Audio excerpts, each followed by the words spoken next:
2016 wasn't that long ago. And I think it was 2016 you were sleeping in your car.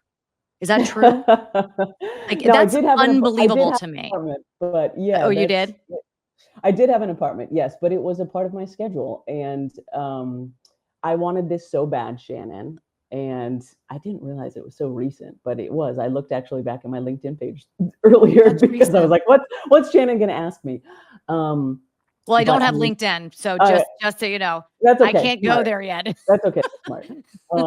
But yeah, I wanted to do this so bad, but oftentimes when you're starting out in this industry, the pay Oh, is yeah. shit. So I was doing morning sports updates for KNBR, which is the Giants and 49ers and Warriors radio flagship in San Francisco. So I'd wake up at 3 a.m., get all ready, drive down to the station at 4, prepare my updates, prepare everything I wanted to talk about so that when we went on air at 5, I could pay attention to the show because I had an open mic with the guys, but also I'd be ready to do my sports updates twice an hour. Then at 9, I would go up to our little parking lot. I had a little pillow and a little blanket in my Toyota Prius, like a good San Francisco resident at the time. And I would nap for, an hour, 90 minutes if I could. And then I would drive across town to the Pac-12 network, which was where I was doing TV at the time.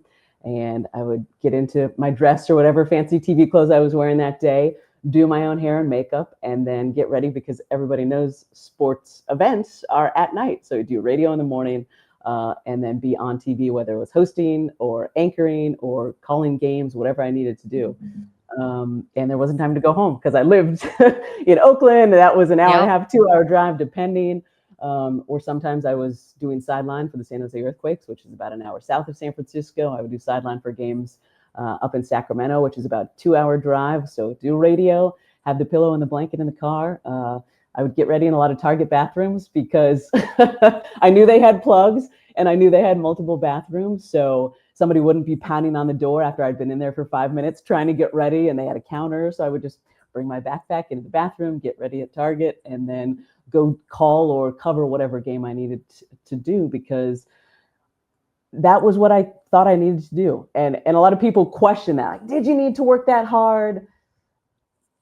Maybe I didn't, but I think I had to because Yeah. there were so few opportunities for people like me at that time. I just had to say yes to everything I know, I heard you say that. and continue to get the reps and get better and make connections. So, yeah, maybe I didn't have to work as hard, but I also don't know if I'd be here talking to you today if I didn't. Listen, I can relate to your journey in so many ways. I've said this before. I remember, you know, I won't say the company because I don't want to kind of like whatever, but I remember like literally knocking on doors multiple times, over and over and over and over and over again to get an opportunity to do something, right? Yeah. Anything, just please, please, please, please, please. And finally I got that opportunity. And then I remembered one of the people that I was knocking on the door, they were like, there was a beautiful woman and they were like ready to give her the opportunity just like that, even though Yeah. she didn't have an experience, didn't have any interest, didn't have any of this. Yeah. And, when I was younger, I worked hard. I wasn't that good. I obviously had a different look than some gorgeous sort of beautiful women. And I Yeah. Same. had to work hard, Kate. Yeah. Like I also Yeah. slept in my car. I Yeah. remember working early mornings, Yeah. 3 o'clock in the morning, you're there, you're always tired. Mm-hmm. You're taking naps, you're doing this, you're doing And that. maybe felt nauseous for like 2 years. I didn't realize until after I was done with that portion of my career that, yeah, I had felt nauseous pretty much for 2 years because I was getting so little sleep. Totally. But it just became your normal and your everyday. And I think you touch on a good point. This industry, there's no ladder, right? So every single person's journey Journey's different. is different. And if you're working in television, I tell this to young kids all the time, guys and gals, like it is a visual medium. Mm-hmm. So there is a chance, there will probably be lots of times throughout your career where a person who probably isn't deserving of that opportunity gets an opportunity because of how they look. And then it's up to them to prove that they actually have the talent to keep that job. But at the same time, getting back to what we were talking about comparison, there's plenty of people who are jealous of you and don't think you deserve your job. So try to let all of it go. Just No, stop with the comparison. Just I stay in your lane, stay on your journey, and be grateful for every moment of it. I am so grateful for my journey Yeah, because it has me made me too. stronger. It has Yep. made me, I've done everything, Yeah, right? you Just have. like you. I read it's unbelievable. I'm looking at this Wikipedia page, which, yeah, it's like, I'm like, wait, what? Like, I mean, I can't even say all the letters here. KSFO, KFRC, KCBS, KFOG. Like how, were you like, where Yeah, am you don't I? have to do it. You don't have to do it. It was a lot. But Where like you am I? said, I'm so happy that this has been my journey $1,000%. because I've learned so much.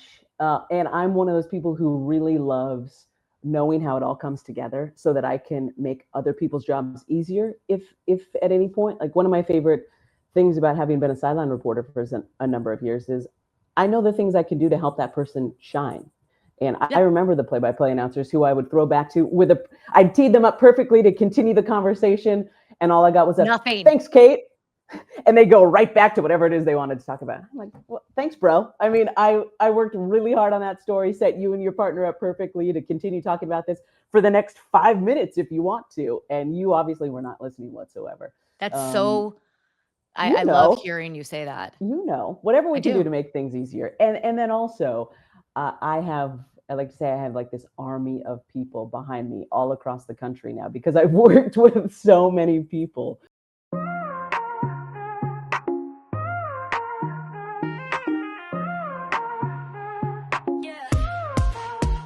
Welcome to the show.